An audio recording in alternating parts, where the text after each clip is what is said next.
لما تحرم شيئا قل يا ربي يا مغني، ينسيك لا تتذكر، سلام على من يشكر. لما تذل روحك قل يا ربي يا معز، فإذا بك تنهى وتأمر، كريم لما يغفر. السلام عليكم ورحمة الله وبركاته. كما شفتوا في العنوان حبيباتي، جبت لكم بعض التحضيرات اللي أنا نديرها في رمضان وكامل أيام السنة. يعني أنا نمشي بهذه الطريقة كل أيام السنة، وهذه الطريقة خاصة تفيد بزاف النساء اللي يخدموا، العاملات اللي ما عندهمش الوقت. تبعوا معايا الفيديو للأخير وبقوا في المتابعة إلى الآخر، راح تستفادوا أكيد. اولا هنا حضرت الطماطم، لقيت السعر تاعها مناسب جدا، شريت كميه لاباس بها، دير 50 دينار للكيلو، 5000 كما نقولوا حنايا. شريت كميه لاباس بها، غسلتها مليح ونحيت لها كاع الشوائب اللي فيها، طيبتها بدون اضافه الماء اكيد، طيبتها ومن بعد ميكسيتها بالبراميكسور، صفيتها كما راكم تشوفوا في الفيديو. يعني الفيديو راه يعبر عن نفسه، صفيتها مليح ونحطها في دي غوبلي. هذه يعني استعملتها على جال البيتزا، ندير هكا في لي غوبلي، كل غوبلي نستعمله في البيتزا، ونديرها نجمدها اكيد قبل ما نواسيها نجمدها. وكل ما نستحق الطماطم للبيتزا نجبد غوبلي ونخدم لولادي البيتزا. وهنايا كما راكم تشوفوا فاني صبت الزروديه، فاني بسعر مناسب جدا، شريت كميه لاباس بها، واحد على ما اظن 3 كيلو. قشرتها، غسلتها اولا، قشرتها مليح، قشرتها وكميه كما راكم تشوفوا، وخليتها تقطر مليح. بطبيعه الحال ما نديروهاش وهي هكذاك مشمخه، نخلوها تقطر مليح من الماء باش ما ديرلناش لاكلاص بزاف كي نجمدوها. كميه من الجزر هذه سكرفشتها، انا نستعمل بزاف الجزر المسكرفج في الروز، بزاف نخدم الروز انايا في الاولاد يحبوا الروز، ندير الجزر مع الروز. كميه درتها مسكرفجه، وكميه اخرى دوك تشوفوا هنا في الفيديو خبيتها هكذاك حبات، نديرها في الشوربه ولا حريره. وكميه واحده اخرى درتها تاع الزيتون كما راكم تشوفوا هنايا، قطعتها بهذه القطاعه، خبيتها على جال طاجين تاع الزيتون في رمضان ان شاء الله.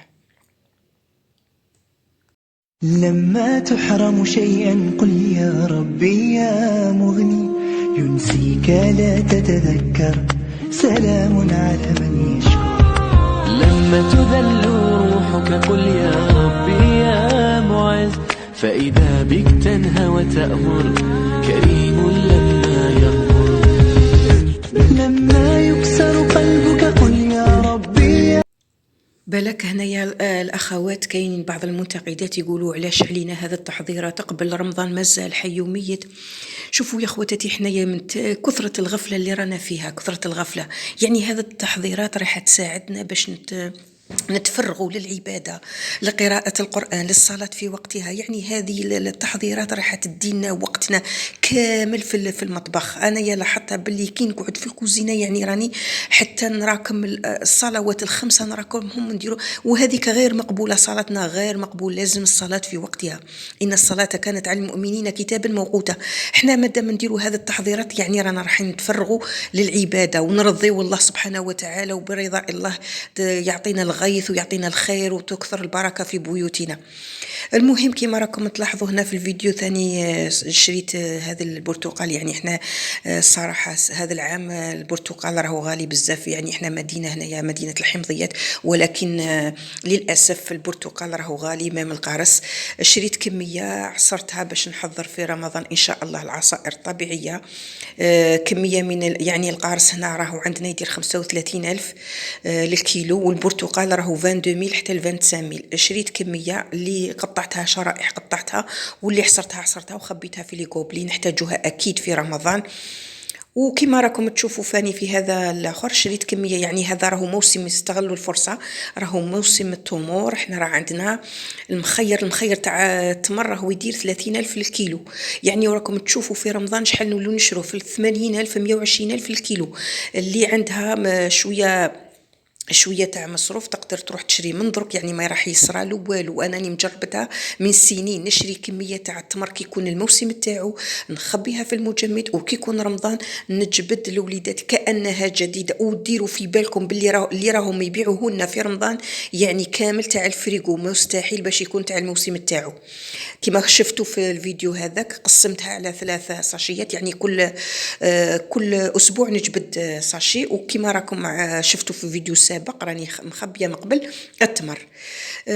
وهنايا يعني ما تقولوش بلي هذه كيف راهي توجد من درك الجاج، يعني كما قلت لكم انا كامل ايام يعني هذه التحضيره هذه بالذات تاع الدجاج نديرها خلال الاسبوع. يعني مثلا راني درتها اليوم ناكلها في هذاك الاسبوع، نخبيها كي ندخل للدار متاخره نجبدها لولادي ونطيبها. يعني هنا راني نعطيكم في افكار، ماشي نقول لكم راني نحضر فيها من درك لا رمضان. يعني انا التحضيرات تاعي على ايام السنه كامله، ندير المجهود تاعي في يوم او يومين ونرتاح 10 ايام. هنا راكم تشوفوا كما راكم تشوفوا لهنايا جبت صدر تاع الدجاج كما لاحظتوا في الصوره. هذاك صدر صغير، راح ندير منه رولي ميني رولي تاع الدجاج بالجبن، ميني رولي يعني رولي صغير تاع دجاج، ومربعات تاع الدجاج. هذا الصدر الصغير وشحال خرج لي 2 مربعات تاع الدجاج محشيه بالجبن، وميني رولي صغير محشي بالجبن. تبعوا الفيديو للاخير راح تفهموني واش راني نقصد. هنا راح نحط لكم كامل في صندوق الوصف واش درت توابل، واش درت كامل في هذا الدجاج. كما شفتوا حطيت لكم كامل التوابل، المعدنوس، كلش رحيتهم كامل مع بعض. وهنا شغل الحبه تاع البيض جات شويه كبيره، يعني جات جاري شويه، هذه الخلطه جات جاريه. زدت لها ملعقه او ملعقتين على ما اظن تاع لا شابلور، يعني الخبز المجفف المرحي. بالمناسبه لا شابلور ايضا هذه خدمتها في البيت، جففت الخبز، يعني الخبز اليابس حمرته في الفرن، وبعد ما برد رحيته في الرحيوه وخبيته نخدم به في رمضان، ونخدم به سير ايام الاسبوع. كما كتشوفوا درت فيها لا شابلور، وبعد نغطيها ونخليها شويه تشرب. يعني جاتني شويه جريه، انا حبه البيض شويه كبيره على الكميه تاع الصدر هذا. بعد ما نشف شويه خليت واحد ربع ساعه ولا نشف شويه حكم روحه. بديت نخدم يعني هذو المربعات تاع الدجاج. انا خدمتها لكم في فيديو في القناه، راهو كاين في القناه الا تبغوا ترجعوا ليه بالتفصيل، راهو اني خدمت لكم من قبل. كما راكم تلاحظون ناخذ الاستعانه بهذا الورق الغذائي، او عندكم كيس بلاستيكي تقدروا تستعينوا به. اللي ما عندهاش هذا الفيلم الغذائي تقدروا تستعملوا اي ساشي عندكم هذوك تاع الكونجيلاسيون، تفتحوه وتخدموا به وتستعينوا بالزيت باش ما يلصق لكمش في يديكم بالطريقه هذه اللي راكم تشوفوا فيها. وتجيبوا هذا انا استعملت هذا جبن الساندويتش، وانتم اي جبن متوفر عندكم ديروه، بصح ما ديروش هذاك تاع الطلي، ما ديروش الجبن تاع الطلي، ديروا جبن يكون شويه شاد روحه، ذاك اللي يترابها، هذاك الناشف.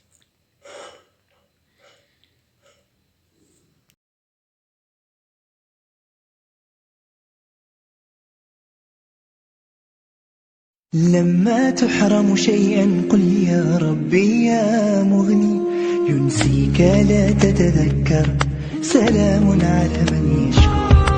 لما تذل روحك قل يا ربي يا معز، فإذا بك تنهى وتأمر، كريم لما يغفر.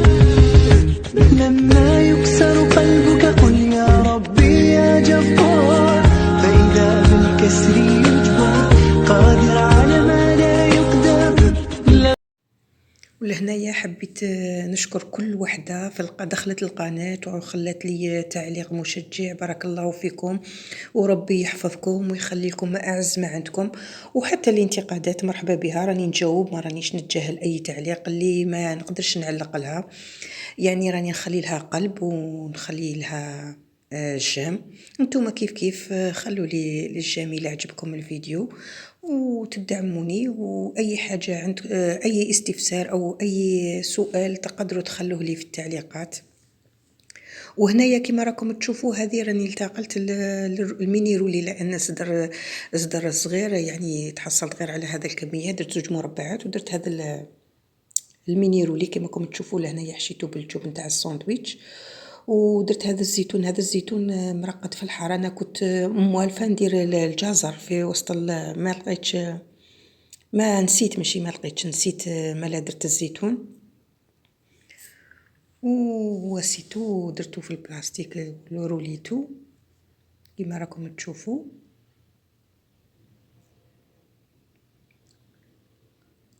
وفي الفيديو الجاي ان شاء الله راح ندير لكم الوصفه تاع هذا كيفاش طيبوه بعد ما نخرجوا من المجمد وكيفاش يخرج. الفيديو اللي مورا هذا ان شاء الله راح نحط لكم الفيديو تاع هذا. حتى المربعات مام يخرجوا روعه. راكم تشوفوا هنايا بعد ما جمدتهم راني درتهم هنا في هذه العلبه، هنا راهم مجمدين كيما راكم تشوفوا. حاجه ما تصرى لهم كانك درتيها جديده، ما حاجه ما تصرى له.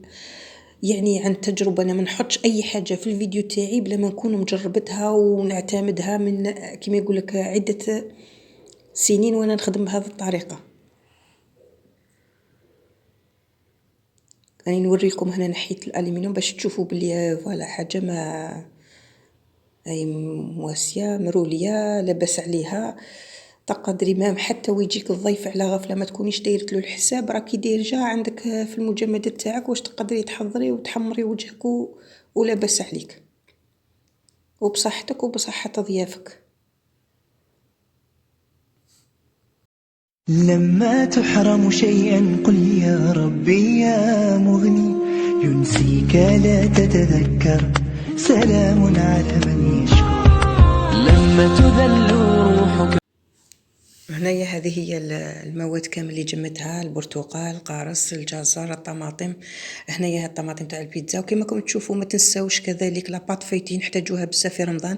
هنايا خدمت بها لي تارتولات على جال لي كيش كما راكم تشوفوا. هذه تاع لاباط بغيزي على جال لي تارتولات والتحليات وكامل، ونديرها في علب ونجمدها. هذه هنايا مخدومه بلاباط فايتي على جال لي كيش. وفاني تستحقوها لصوالح واحد اخرين. لا بات فيتي نعرفوا اللي نديروا بها لي سوفلي، نديروا بها لي فولوفون. وهذه هي كامل، يعني ماشي كامل، بعض التحضيرات اللي قمت بها. وإلا عجبكم الفيديو اكيد راح نستمر وندير لكم انواع اخرى من التحضيرات تقدر تفيدكم كيما استفدت منها انا، قادر تستفادوا نتوما ثاني منها.